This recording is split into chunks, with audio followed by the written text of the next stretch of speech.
Hello guys! Maraming nagtatanong sa atin kung legit daw ba tayo darag breeder. Yes po. Tayo po ay legit na darag breeder since 2023 po. Nag-start kami mag-alaga noong 2023. So 2 years na. Magti 3 years na by next year.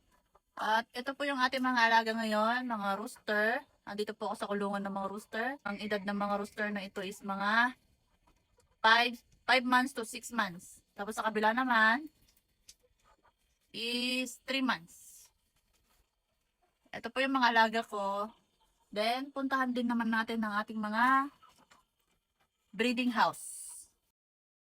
Ito po yung mga breeding house namin. Bali, meron silang playground sa labas. Mas maganda kasi sa mga manok yung naiinitan. At dahil super ilap ng ating mga darag, pinalibutan po natin ng net para siguradong hindi makawalang ating mga darag. Magkabilaan yan, bali 11 pens lahat. Per pen is meron tayong 6 hens at 1 rooster. Meron ding 7 hens at 1 rooster. Gusto ko nga sanang mag 20 hens at 2 rooster kasi malawak naman ang area pero naglalaban po ang dalawang rooster. Ganito po ang setup namin mga ma'am and sir. Sa mga gustong magkaroon ng idea ay ganito lang po. Tiyagain lang maglagay ng napakaraming net dahil mailap talaga ang mga darag. Ito na ang ating mga darag. Minsan nagsasunbatting itong mga to. Baka may magtanong pa dyan ng certificate ha. Sa manok pa lang makikita mo ng legit bang darag yan o hindi. Sa mga nagtatanong pala kung saan banda ang aming area, location ko po ay Purok Uno, San Macario Norte, Natividad, Pangasinan. Yun lamang po and happy farming!